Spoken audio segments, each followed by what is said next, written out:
Ngayon, yung fake ethics, fake news, nakasama ba? Oo, nakakasama. At nagagamit para malihis ang usapan. Okay? Fake ethics. Ang fake ethics ay sino ba talaga ang masasabi mong nasa tama yung Congress na kinasuhan ng Ethics Committee, sila Barsaga, at ngayon nagbabadya si Leviste. Titirahin nila sa ethics because they are going against the whole Congress na in-expose nila yung katiwalian sa Congress. So ano dito ang tama? Yung ethics ng congressman, ano ba talaga dapat ang ethics ng congressman? Yung standard nila. Parang malayo yung ano ng Congress Kasi bakit nila susupilin yung mga nagsasalita ng mga congressman, ilan lang nga yan, na hindi sang-ayon sa mga pinagagawa nila. So, fake yung ethics nila. Sila ang wala na sa hulog. Sila yung defective, dysfunctional behavior, yung buong kongreso natin. Because in the first place, wala dapat yung mga flood control scam na yan, fiasco na yan. Kung hindi tarantado yung Congress natin, mga PI kayo talaga, mga congressman, talagang kayo maggago Tapos ang gagarapal ninyo, hindi pa naayos yung problema ng bansa sa budget, yung nakawad, yung tapos babanatan nyo ng ethical issues. Itong nag-iingay na dalawang batang congressman, si Barsaga at si Leviste. Sa totoo lang, pagka nasa rin Congress, baka yung dalawa lang maiwan sino pa ba dyan maiwan? Yung mga iba pa nagsasalita yung kumakampi ka la Leviste. Which is, yung fake ethical standards na yan, yung fake ethics na yan, nakakasama sa bansa natin. Kasi isipin nyo, pinapakita ninyo sa bansang Pilipino, sa bansang Pilipinas, na kayo yung nasa tama at ang nasa mali, ito nag-iingay. Pero kung susuriin ninyo, hindi ganyan katanga ang Pilipino. Kasi kahit ano pang sabihin nyo, kahit anong itapon ninyo dyan sa mga kongresista na nag-ingay, Leviste, Barsaga, at yung iba pa, ay tinatakot nyo lang para wala nang ibang mag-ingay. Para hindi ma-expose pa yung mga kagaguhan ninyo, kawalangyaan ninyo sa taong bayan. Well, let me give you some advice. The Filipino people, alam yung pinagagawa ninyo. Kasi na-fact check nga kayo. Meron kayong sinabi ng presidente, 5,500 projects na flood control, na fact check, binaha pa rin. Tapos dinipensahan pa ng presidente ninyo, sinabi na, nandyan naman yung flood control, na overwhelm lang. Tapos ngayon, biglang puputok sa mukha niya, na madadawit pa siya, na siya pa yung mastermind kasi siya yung pumirma, hugas kami bigla siya. Kaya ngayon siya yung lumabas. Hindi kami tangi. Siya yung lumabas, madadawit siya. Kaya hugas kami siya, Pontius Pilato siya, para punta siya Bulacan and then boom. Galit ako, walang na isang simentong nilagay dito pero bilyon-bilyon yung lumabas. Ayun. O sino ngayon na may diferensya? Hindi naman kami gumawa niyan, kayo gumawa niyan. Tapos ethics complaint laban sa mga nagsasalita, laban do sa nag-expose ng Cabral Files, laban sa lahat ng bumabar sa inyo, yung mga ginagastos ninyo. Fake talaga kayo. Fake ethical standards kayo.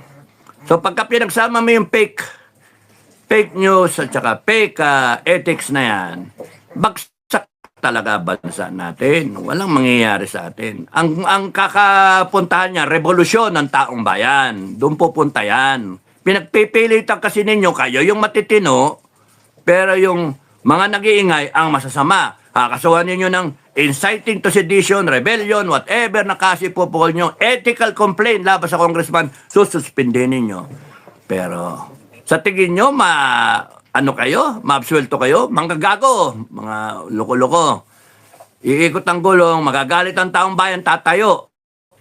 Sabi ko nga sa inyo, all it takes is one stupid son of a bitch na tumayo, na talagang patriotic, na talagang gigil na gigil sa inyo, and then lead the Filipino people, rise up, and then lahat kayo yariin, lahat kayo ipakulong, mga animal kayo, lahat kayo bibitayin. Yun, ganun ang mangyayari dyan.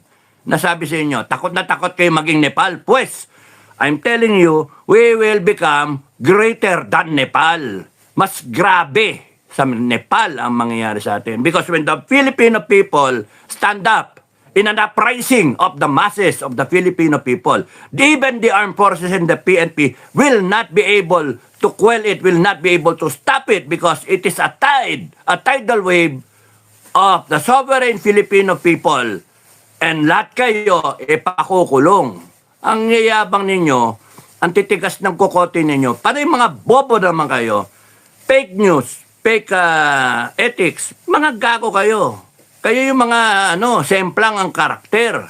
Ang simpleng Filipino farmer, simpleng driver, yung mga na yan, simpleng tindera, lahat ng mga Pilipinong simple lang, gusto lang mabuhay ng maayos, nakakaintindi sila. Alam nila, kahit sa mo tangin, galit sila eh, 500. Putragis kayo, 500. Ayan, kakatapos lang, New Year na New Year. Kakatapos lang, isinalba namin, nagpakasaya kami sa New Year. 500, pinipilit ninyo, yun na yung Noche Buena. Mga walang niya kayo. Tapos matidinig namin, may 2 milyon mga congressman. Putragis kayo, kahit sino kayo mga andyan sa pwesto sa gobyerno. Hindi lahat, yung iba, matitino lang eh. Talagang tahimik. Mag-ingay din kayo. Maging takot-takot kayo. Kasi, pag ito umikot ang gulong, baguhin talaga natin. Pag kami mali, mali. Hindi yung pagtatakpan o kaya you look the other way around. Napiperwisyo buong bansa eh. Sa tingin nyo ba gaganda ekonomiya natin? Papagsak ekonomiya natin. Ipipilit nila ipasa yung budget na yan, uutang pa rin yung mga tarantado. Ngayon may usapan. May panukala na tanggalin yung VAT. Tanggalin yung VAT. Tanggalin na yung VAT. Zero VAT. Kasi yung VAT, yung taxes naman, nagagamit din naman sa sa katiwalian. Ninanakaw din yung pera eh. Isipin nyo, 100% goes per project.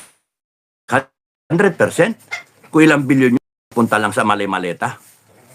Tapos ang Pilipino, 500, ang bahala na, kontento na kayo sa Noche Buena ng 500. Mga walang niya kayo. 2 million yung bonus ninyo, mga buwisit kayo. What gives you the right to spend the Filipino people's money? Kung ano-ano pang dahilan ninyo na kailangan may paparty kayo, tarantado kayo. Iyan nga, hindi tama eh. So, yun yung natin, predicament natin, Well, anyway, it's just a matter of time. And I wanted to save it for another topic. Pero okay na, ngayon na rin. Kaya tingin ko nga ano ba mangyayari dito? I-impeach nila si Inday Sara. February 4 is the time na nag-impeach. Natatanda ko yung date na yan, February 4. Kasi I have to go up to Baguio so that everybody thinks na all is well. And then February 4, nagkaroon ng balita na hindi matutuloy yung aming activity ng FGF at that time. Tinawagan ako. Tapos February 5 birthday ko eh. So nung tinawagan ako, gagalit ako. Bakit?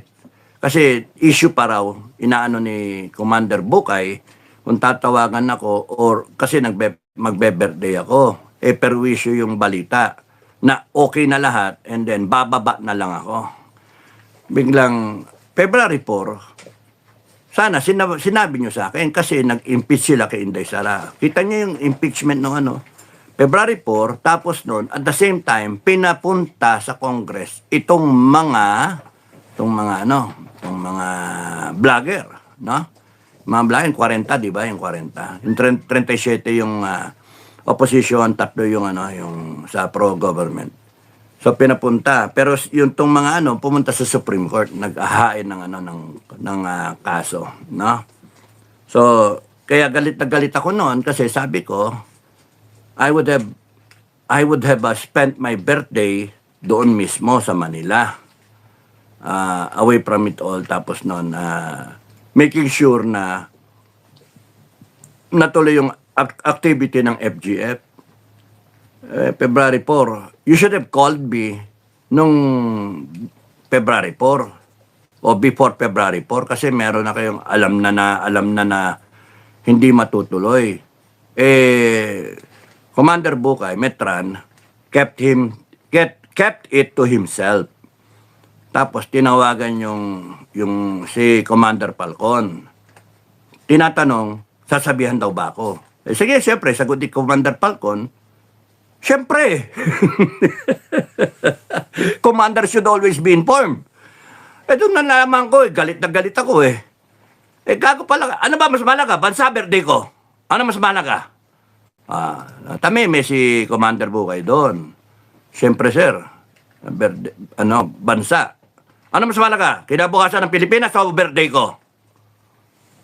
Din natauhan. Sabi ko, nag-kernel ka. Nainsulto sa akin. Ininsulto ko talaga. Kasi galit ako . Ganun ako . Ininsulto ko yon. Sabi ko, mapot ka ng kernel. Kapitan lang ako. Ikaw kernel, hindi mo